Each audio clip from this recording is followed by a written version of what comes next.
Dano, I, for one, love the Cincinnati Bengals this year. Basically, every single thing that's coming out of their camp is just fuel to the fire for me when it comes to being a Bengals kind of supporter from afar in the AFC North this year. Sorry, Tony. With that being said... It better be this year because Burrow said he's out if not. Well, I don't know about that, but Dan, you seem to be spinning the web that if the Bengals don't win this year, Joe Burrow is going to force his way out, similar to what Tony was just saying.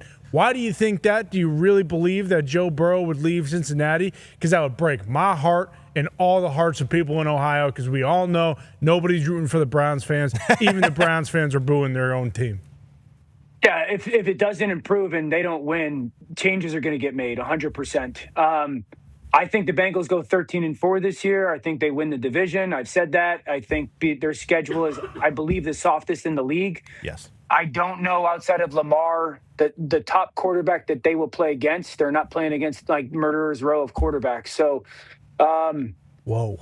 I don't think that there's a lot of examples in our league of a star quarterback and one of the 5 best, who Joe is, going 4 years in a row of not getting into the playoffs, getting absolutely destroyed physically, and just being like, I want to hang around. So, is it an assumption on my end? Sure, I'm not getting told anything, but I think Breeze went 4 years in a row with not making it. It could have been 3.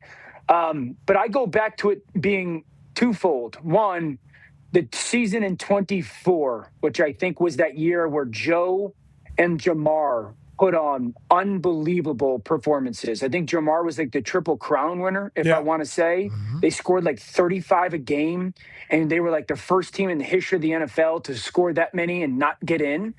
And so if it's a repeat of that, could I see Joe going, I don't want to do this anymore? For sure. Is Joe going to get hit 60, 70 times or again? If that happens and they don't get in, could I see Joe going, I'm tired of getting destroyed? Absolutely. And so, again, I think it'll be different. I fully expect them to be an awesome team.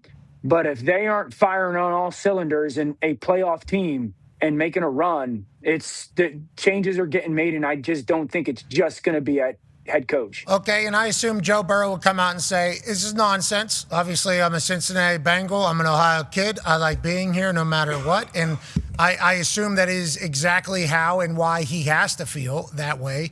Dan's just saying if this is another miserable existence, because I think he even said, like, not winning is not fun. Like, it is terrible. And he said, this is it. There isn't like a maybe next year. He put the sense of urgency on this year. I think that's because he's an uber competitive human being. I think that's how he feels. Obviously, he wants to win. He was a guy earlier in his career who wanted to take shots.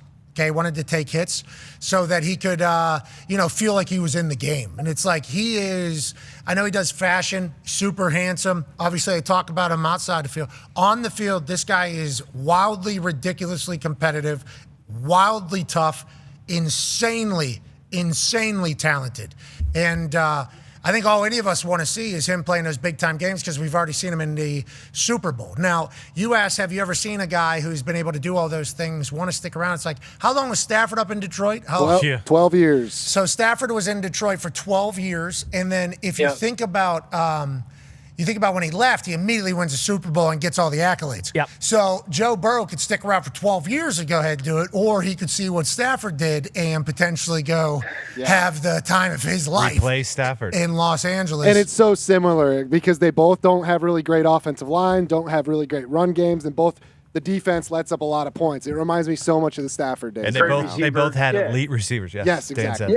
And just like what Joe Burrow's saying, and Staff saying as well, Staff wanted to win for Detroit. The Staff for a long time. That is why he was there for so long. And there was a lot of people probably around Staff that were probably saying, like, hey, man, it'd be so much fun if we had you on, like, a team. Absolutely. That would, like, that would be really cool if we get you on a team that could maybe, playing games that aren't just Thanksgiving that everybody's watching. Like maybe we get you in there. And then as soon as he gets with McVay, it's like, best years, wins a Super Bowl, becomes an MVP, is now going into the Hall of Fame guaranteed, no longer just a stats merchant or whatever the case is, Stafford is what they call him, right? Instead of Matt Stafford. It's like the quarterbacks are seeing these types of things happen now. Peyton leaves, wins with the Broncos. Tom leaves, wins with the Tampa Bay Buccaneers. It's like leaving and going to another place.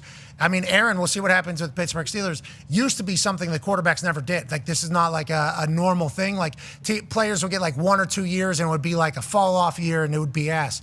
As of late, it seems like really good quarterbacks have been able to find the right spots and like go and like have great success somewhere. So that is also haunting Cincinnati potentially on losing Joseph Burrow, is what the recent history has done. On that note, he's an Ohio guy. We can't forget that. That is Dan Orlovsky. We cannot forget that. Yeah, no doubt. And I don't expect that to be the case because I think they're going to be really good. But we all can Awesome, maybe? Awesome? They could be awesome. Super They could be awesome this year.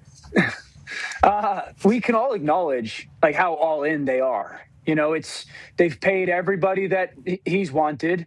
They've drafted. They traded 10 pick for Dexter Lawrence. So, and I've said this. There's the only organization that I could sit here and say, is completely as all in for one season as the Bengals would be the Rams. And so we all know that they have put it all on the line for this season, and the expectation is for them to be outstanding and go on their run. And if it doesn't happen, it looks like it has the last 3 years. Yeah, there's going to be a lot of question marks and a lot of changes.